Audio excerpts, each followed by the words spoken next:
I begin every speech I give, every sermon I give, with these words. As the psalmist proclaimed, how good and pleasant it is for sisters and brothers to dwell together in unity. And here we are, in God's house, under God's care. It's good to be back. Beloved faithful of Old First Presbyterian Church, allow me to take you back in time to a far-off place. The year is 1816, and a young author by the name of Mary Shelley and her husband, Percy Bysshe Shelley, are the guests of one Lord George Gordon Byron at his Villa Diodati lakefront estate in Geneva, Switzerland. There, on a dark and stormy night, at Lord Byron's prompting, each guest agrees to write a ghost story.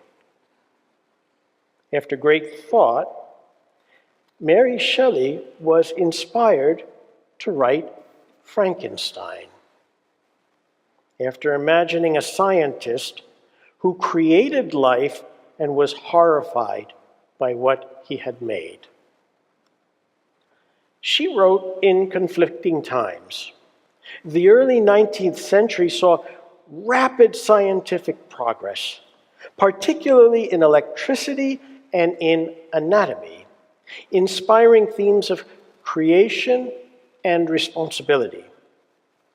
Yet at the same time, she was greatly influenced by the Romantic era, which emphasized emotion and nature over reason.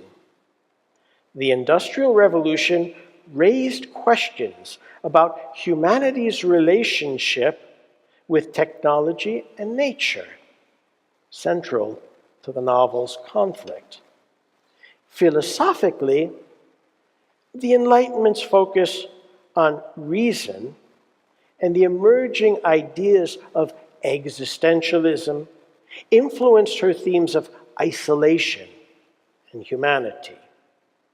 On a personal level, Mary Shelley endured profound losses, including the death of her mother and her children, which certainly shaped her exploration of life and death. Mary Shelley's Frankenstein, written more than 2 centuries ago, was far more than a mere ghost story. Read today, it can and it should be understood as prophetic, if not a cautionary warning, to a world uneasy, if not downright frightened, by the artificial intelligence technology created by humans that seriously threatens the humanity that created it. Mary Shelley's Frankenstein is filled with eerie parallel moral quandaries, that the pursuit of knowledge can lead to dangerous consequences if unchecked, that isolation and rejection can drive individuals to despair and violence, that responsibility for one's creations is essential, and that neglect can lead to tragedy, that the quest for acceptance and love is a fundamental human need, that the dangers of playing God highlight the ethical limits of scientific exploration, and that empathy and understanding are crucial in preventing suffering and conflict. Mary Shelley's Frankenstein, seen in the context of the racing AI countdown, is proof positive that as much as times change, human nature, remains the same. As the morals that she cleverly conveys in the subterfuge of a ghost story are actually highly theological in nature, I invite us to further explore the ethics of AI from the perspective of a faith lens. To begin with, let us consider the two passages of sacred text just read: the creation story in Genesis and the first words of the Gospel according to St. John. Both emphasize human beings as the crown of God's creation, formed in God's image and formed in God's likeness, intended as holy beings, to be co-creators with the great Creator and masters, stewards of creation.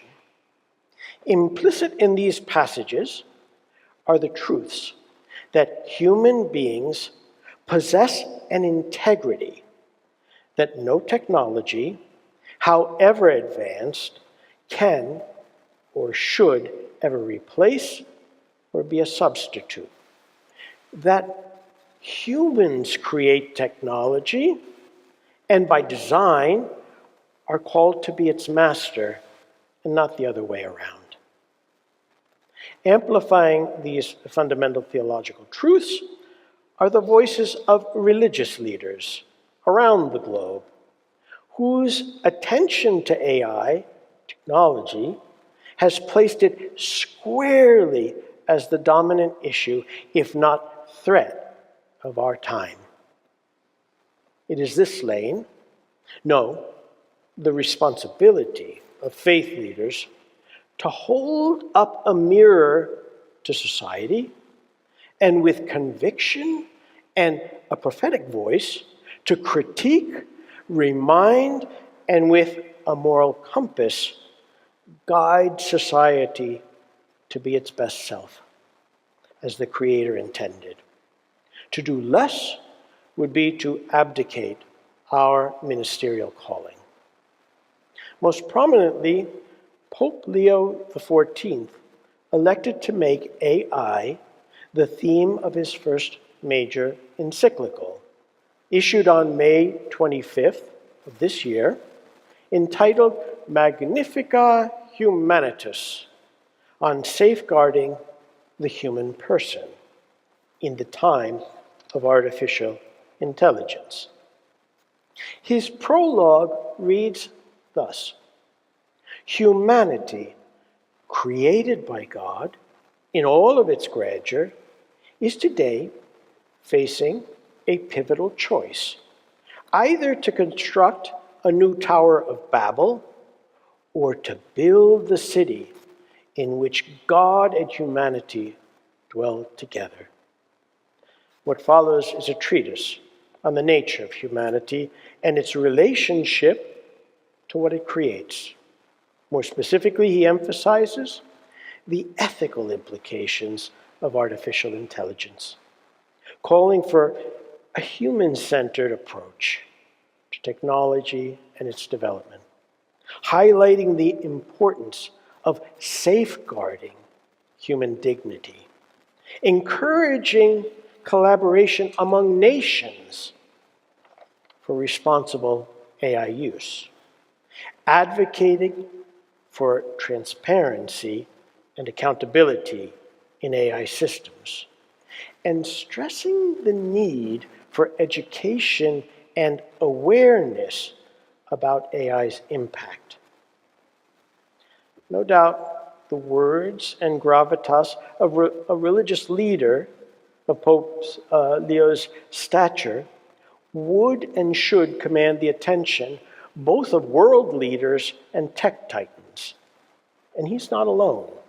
Religious leaders from all faith traditions are rightfully and vocally weighing in on this urgent matter, as are labor leaders who are justifiably concerned for the welfare of vulnerable workers in fear of being replaced by AI, as well as environmental and climate justice activists concerned for those on the margins, those living in places where their natural resources are being depleted in order to operate AI data centers. Neither has the voice of the Presbyterian Church been silent on the ethical use of AI in alignment with its values. To the contrary, the Presbyterian Church has been equally vocal in offering guiding principles to those who have ears to hear.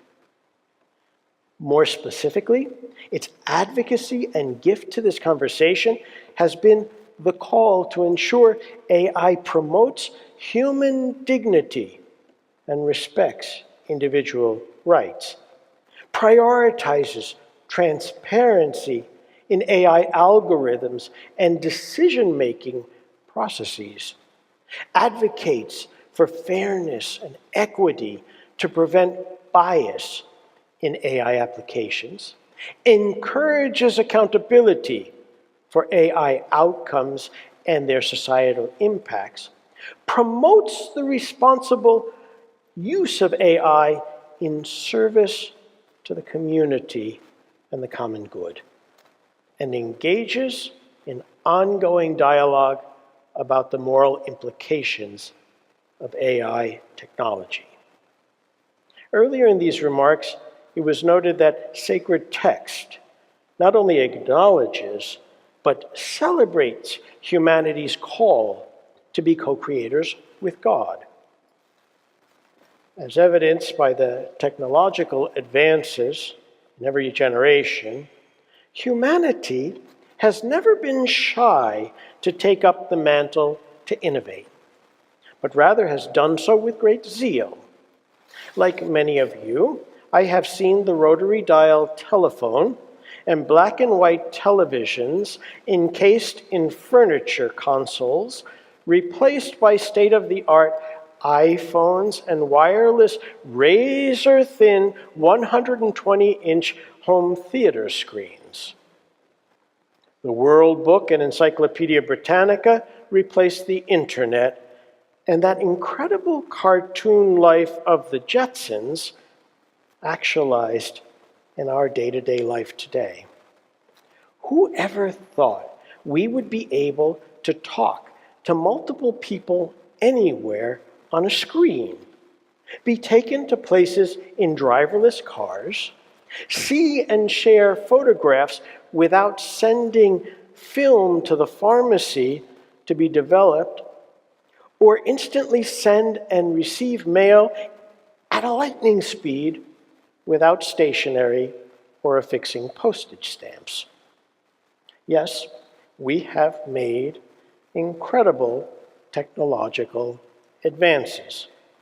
But like Mary Shelley's Frankenstein, those advances come with a price and unanticipated consequences. If, with the touch of a button, we can order a product and have it delivered to our doorstep the next day, why go to a department store or support a local boutique and be in the presence of others and socialize? Likewise with the movies. If we have multiple subscriptions to streaming apps, why go to the cinema and experience the same film with others and experience their reactions? The same with interpersonal relationships. If we've got a dating app and can create an identity that we think will attract others to us, even though it might not be an accurate reflection of who we really are, why go out and meet others socially and in person and be our real selves?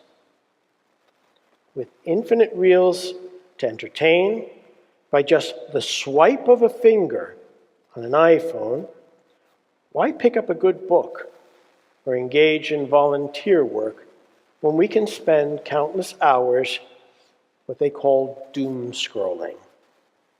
Algorithms dictate the content sent our way, and clever masters of technology try daily to coax us into divulging our identity in order to get into our bank accounts. As a father, perhaps one of the saddest moments in recent memory was hearing my son lament. With so much information, I don't know what to believe anymore. Isolation, online bullying, and relentless political wars waged before our very eyes on our devices of choice, further polarizing us as a people, have already done irreparable damage to our psyches. In all of this, we seem to have forgotten the place of integrated community, family, church, and the sort of conflict resolution that was once facilitated by face-to-face contact and the natural joy of interpersonal relationships. This is the world in which we live today as we await the imminent coming tsunami of AI. The point I've been trying to make, and I hope I've made it, is that in every generation, there have been technological advances. Advances that in and of themselves were never intended to be or are inherently bad. Advances that have made our lives both easier and more complicated. Advances that come with benefits and consequences. In his legendary 1905 work, I was not born then, The Life of Reason, the philosopher George Santayana states the obvious. If you don't learn from history, you're doomed to repeat it. He emphasizes the importance of historical awareness in shaping the future and the consequences of ignoring past mistakes. Ironically, almost 70 years later, Australian singer-songwriter Peter Allen and lyricist Carol Bayer Sager released their hit song, Everything Old is New Again. We have much to learn from history's cycle of booms and busts, especially those of us living here in the San Francisco Bay Area, the epicenter of technological innovation and incubation. As stewards of creation, one of our greatest callings is to ensure that none of our siblings is left behind or goes without. Sadly, perhaps the greatest and most consistent recurring human failure in history is the motive of profit that blinds the haves and further punishes the have-nots. Having barely felt the impact of AI, we see such inequity playing out before our very eyes in this age of oligarchs and tech titans.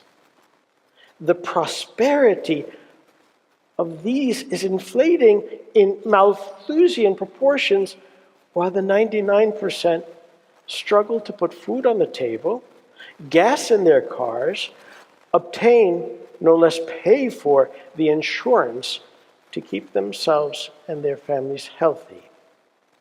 Immigrants and people of color living in fear of their very existence, paying the greatest price.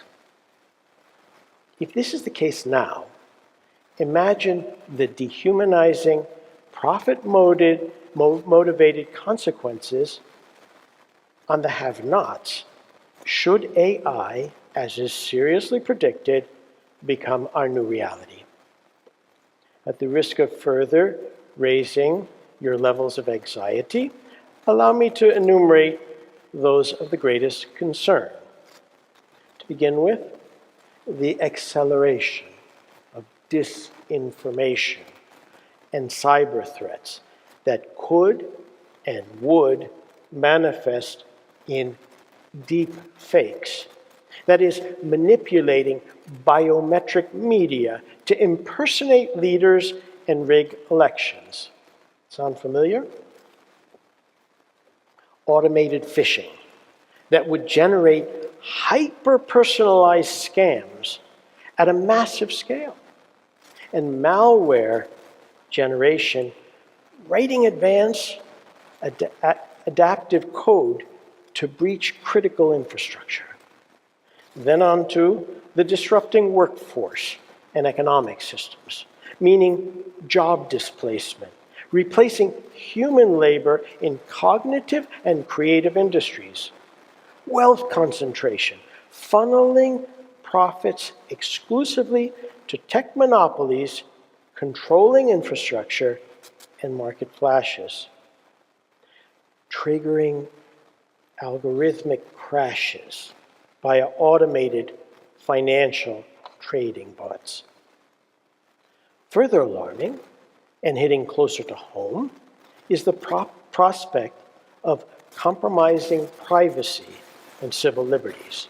That is to say, mass surveillance, processing facial recognition data to track entire populations, algorithmic bias, perpetuating discrimination in hiring, policing, and loan approvals, and data scraping, extracting personal data without consent to train models. If we think that we are seeing escalating geopolitical and warfare risks now, wait until the advent of autonomous weapons, deploying killer drones that select targets without human veto, cyber warfare, launching automated, lightning-fast attacks on power grids, arms racing, rushing deployment of unverified systems due to global competition. What should be most frightening is AI's potential to trigger existential and control failures. That is to say, creating systems that outsmart human intervention or shut down commands, pursuing destructive optimization paths to achieve poorly defined goals. And most scary of all, eroding critical human thinking, memory, and technical skills over time. Taken collectively, this is the monster Dr. Frankenstein is creating on the operating table as we ponder how to respond. It all sounds so complicated because it is. It's all so overwhelming. No argument there. But as in every cycle and age of technological revolution, there is a counter-movement, a response, a movement of conscience that says, think about the implications of what you are doing, or you are going too far. In response to the Industrial Revolution, and by no coincidence, at the same time Mary Shelley penned Frankenstein, we find that voice of conscience in the arts and crafts movement, a movement that responded to material excess and the exploitation of workers.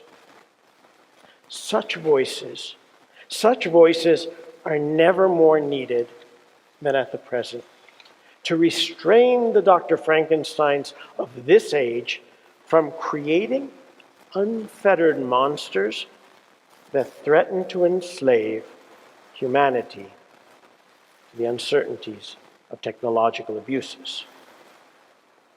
Those are and should be our voices. Voices that stir conscience, sober the hubris of those intoxicated by their megalomaniacal quests for power and control. voices that restore perspective as to the just relationship between the Creator and that which is created. In Mary Shelley's original novel, we learn that even the monster has a conscience. When the monster gone wild discovers that his creator died, he expresses immense grief and guilt over his own murderous rampage. He ultimately resolves to travel to the northernmost extremity of the globe and end his own life by burning himself to death. It is the sacred call of people of faith to appeal to the consciences of those creating this monster before it's too late, so that the nature of that which is created will serve and benefit humanity rather than enslave it. Let those who have ears to hear, hear. So be it.